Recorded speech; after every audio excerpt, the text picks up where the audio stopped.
Hey, it's Vanessa the Crafty Gemini. I post weekly videos right here on my YouTube channel, and in this hand embroidery video, I'm teaching you the running stitch.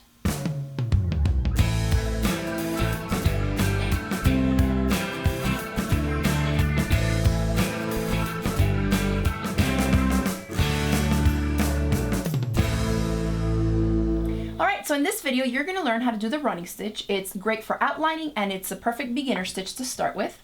I have my fabric in my hoop here, and I have my needle already threaded. Instead of using embroidery floss, I'm using craft thread or pearl cotton. Something like this would work well, just because it's thick enough so that it's the equivalent of about 6 of the strands of embroidery floss, but you don't have to deal with the strands separating on you. So if you're a beginner, get some pearl cotton or some cotton craft thread, all right?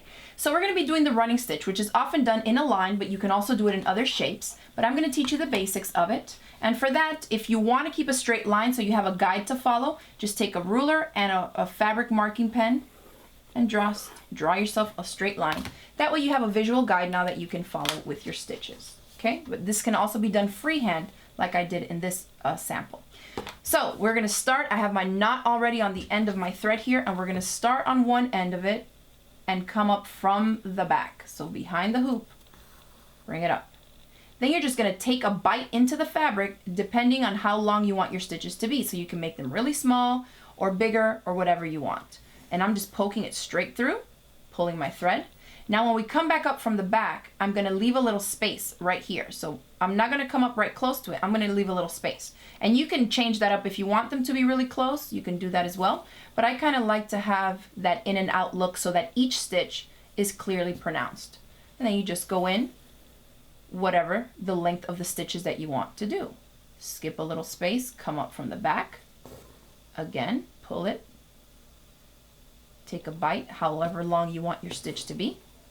And there it is. Now another option is, instead of poking through and pulling every single time you do the stitch, is come up, and when you're on the top part here, you can just sew it like you would do some hand quilting. So what I'm doing now is taking my left hand and putting it here so that I can move this fabric up to allow myself to take the bites that I need to. So here we go.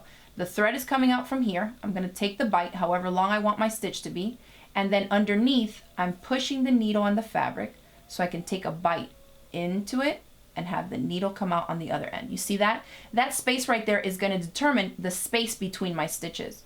And then you can go back in to the fabric, give yourself a little space, come back out.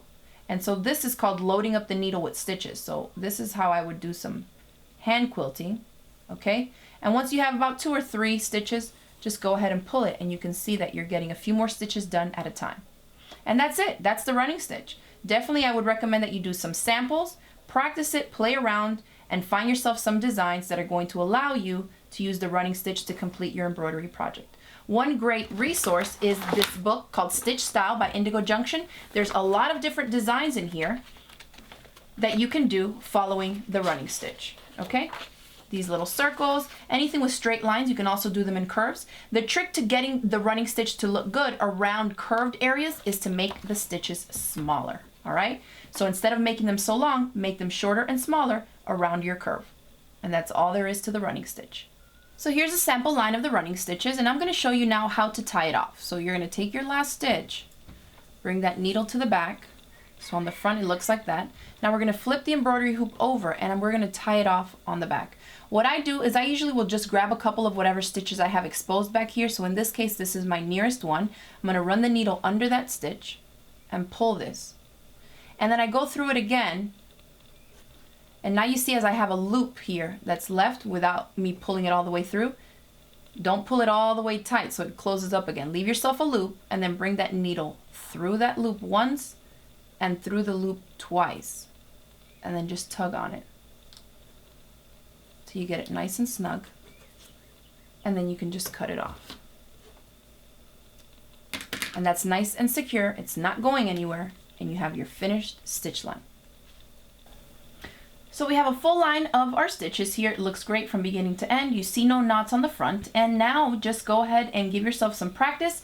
Make sure that you play around with this. You can definitely leave it more space in between the stitches, make them closer together or make them bigger. Now remember, if you're joining us new to this hand embroidery series, you can click on the graphic of the embroidery hoop right there, and that will take you to the full video playlist where you can catch every single video in the series from beginning to end. So that's it for this hand embroidery video tutorial. I hope you enjoyed learning how to do the running stitch and that you'll give it some practice so you can use it in your next project. Thanks for watching this video, and I'll see you next time.